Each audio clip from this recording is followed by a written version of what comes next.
Welcome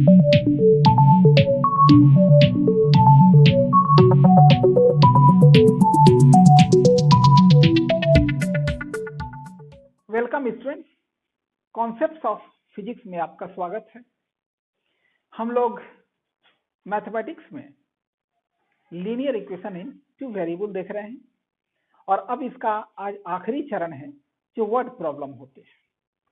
मैं question board पे नहीं लिखूंगा, मैं बोल दे रहा हूँ बुक से, आर.एस. अग्रवाल की बुक से।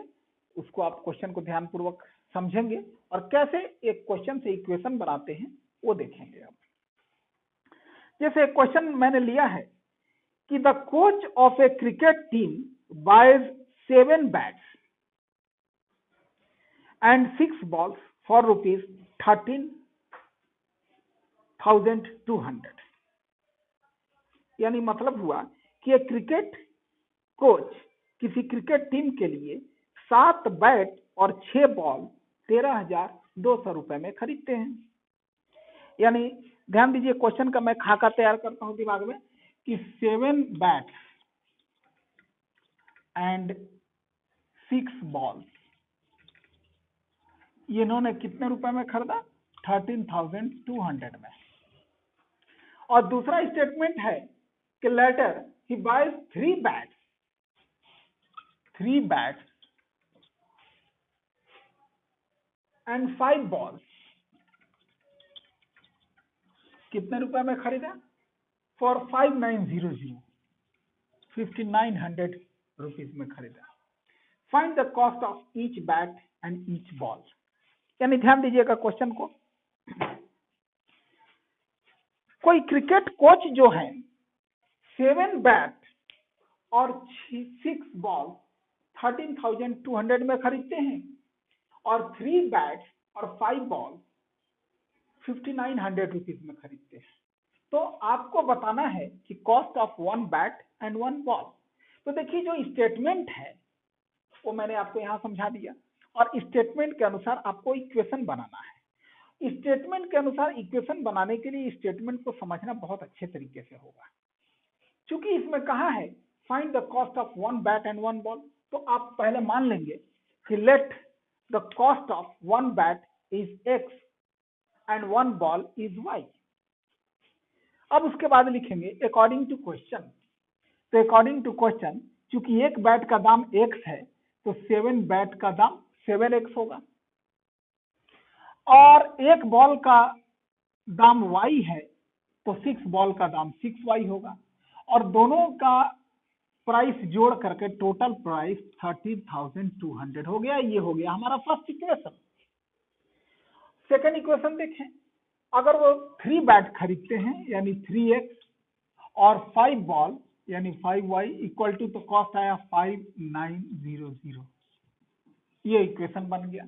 और इन इक्वेशन को जैसा लीनियर इक्वेशन मैंने आपको सॉल्व करना बताया था वैसे सॉल्व करेंगे। हालांकि मैं इस क्वेश्चन को सॉल्व करके दिखाऊंगा, सारा क्वेश्चन मुझे सॉल्व करके नहीं बतानी होगी, मैं केवल आपको इक्वेशन बनाना सिखा दूंगा और इक्वेशन को सॉल्व करके x और y के वैल्यू लाना तो मैंने आपको सिखाया ही।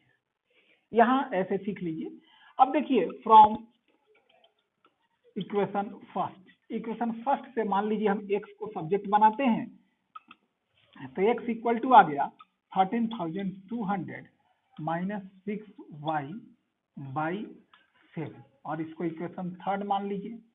अब लिखिए फ्रॉम इक्वेशन सेकंड इक्वेशन से भी x को ही सब्जेक्ट बनाइए। x is equal to 5,900 minus 5y is equal by 3। ये इक्वेशन 4 कर लीजिए। अब लिखिए फ्रॉम इक्वेशन थर्ड एंड 4, तो थर्ड इक्वेशन में x की वैल्यू क्या है? 13,200 माइनस 6y बाई 7 और इससे यहाँ क्या है 5,900 माइनस 5y बाई 3। अब इसको सॉल्व करना तो आप इजीली जानते हैं, क्रॉस मल्टीप्लिकेशन हो जाएगा। मैं उधर जगह बनाता हूं।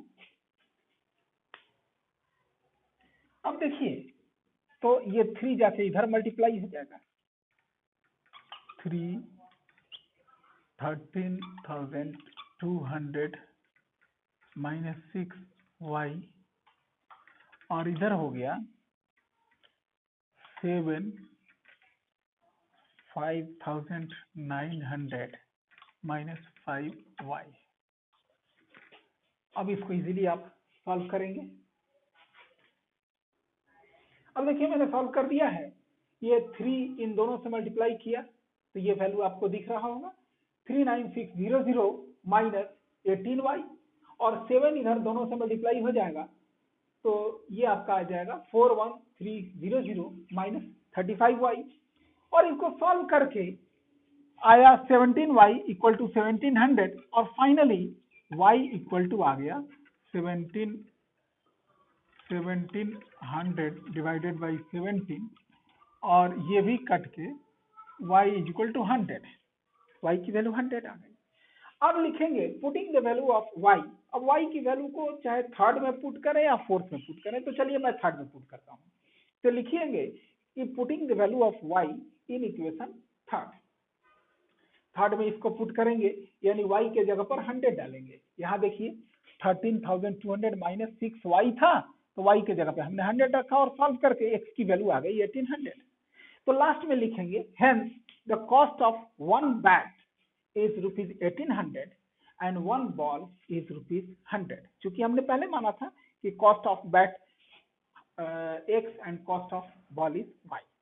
तो ये आपका क्वेश्चन पूरा हुआ। एक क्वेश्चन मैं और बताता हूं आज। अब देखिए अगला क्वेश्चन मैंने लिया है कि ये भी आर.एस. अग्रवाल की बुक के ही क्वेश्चन है कि if 2 is added to each of two given numbers then their ratio becomes 1/2 in 1:2। मान लीजिए कि दो गिवन नंबर है, एक नंबर x है और एक नंबर y है और अब ये क्वेश्चन कर रहा है कि अगर दोनों नंबर में 2 ऐड करते हैं, if 2 is added to each of the number, यानी दोनों नंबर में 2 ऐड करते हैं तो इनका रेशियो का वैल्यू हो जाता है 1:2 यानी 1/2। और दूसरा बात कहता है कि however if 4 is subtracted from each of the given number, यानी दोनों नंबर x और y दोनों नंबर में से अगर 4 सब्ट्रैक्ट करते हैं तो इनका रेशियो हो जाता है 5:11 यानी 5/11। तो देखिए ये क्वेश्चन पढ़ने में ही स्टेटमेंट को समझने में ही इक्वेशन बन चुका है, यहाँ कुछ और नहीं करना है। अब देखिए इसको करेंगे कैसे। क्वेश्चन तो क्लियर है कि दो नंबर x और y है, अगर दोनों नंबर में 2 ऐड करते हैं तो इनका रेशियो 1:2 हो जाता है और दोनों नंबर में अगर 4 सब्ट्रैक्ट करते हैं तो इनका रेशियो 5:11 हो जाता है। इक्वेशन बन चुका है। अब देखिए लिखेंगे let us consider that the two numbers is x and y। चूंकि कहा है कि find the two numbers last में, तो let us consider that the two numbers be x and y। अब लिखेंगे according to question. According to question, जो question में बात कहा है वही चीज पहले लिखेंगे, यानी कि दोनों नंबर में 2 ऐड करते हैं तो ये हो जाता है 1/2 और इसको सॉल्व कर देंगे।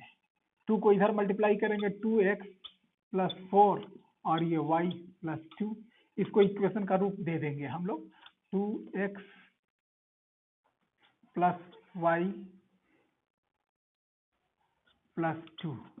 y इधर आके माइनस हो जाएगा और 2 इधर आकर माइनस हो गया तो 2 हो गया इक्वल टू 0। ये फर्स्ट इक्वेशन। एंड दूसरा स्टेटमेंट कि जब कहा है कि दोनों नंबर में से 4 सब्ट्रैक्ट करेंगे तो 5/11 हो जाता है। तो ये आपका हो गया 11x - 44 और ये 5y - 20 और ये आपका हो गया 11x - 5y इक्वल टू 44 - 20, ये आपका हो गया 24। ये हो गया सेकंड इक्वेशन। अब ये दो इक्वेशन आ गए और दोनों इक्वेशन को सॉल्व करके ठीक उसी प्रकार x और y की वैल्यू लाएंगे और फिर लास्ट में लिख देंगे कि hence the two numbers are इतना एंड इतना। मैं दिखा देता हूँ, क्योंकि कोई खास बात तो है नहीं। अब देखिए जैसे लिखेंगे फ्रॉम फर्स्ट इक्वेशन से मान लीजिए मैं y को सब्जेक्ट बनाता हूँ, तो y इज इक्वल टू हो गया 2x प्लस 2।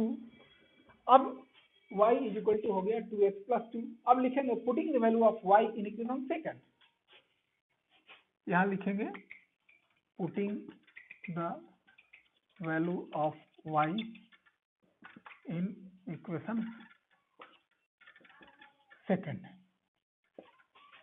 तो सेकंड में देखिए 11x है माइनस 5y, तो y के जगह पे हमें डालना है 2x प्लस 2 इक्वल टू 24। अब देखिए ये हो गया आपका 11x माइनस 5 2 जा 10x प्लस 5 2 जा 10 इक्वल टू 24। अब ये सॉल्व हो जाएगा, 11x माइनस 10x करेंगे तो x हो गया, और 10 उधर जाके सब्ट्रैक्ट करेगा तो हो गया 14, यानी यहाँ देखिए x आ गया आपका 14। अब देयरफॉर y इक्वल टू, अब देखिए इस इक्वेशन में y का वैल्यू आ जाएगा, x के जगह पर हम लोग 14 डाल देंगे प्लस 2, 14 दूनी 28, 28 में से 2 गया 26, y इक्वल टू 26। अब लास्ट में लिख देंगे hence the two required numbers are 14 and 26। एक बार ध्यान पूर्वक देख लें। इतना समझने के बाद आप कई क्वेश्चन बनाने का कोशिश करेंगे। आगे मैं कल कुछ और बताऊंगा। धन्यवाद।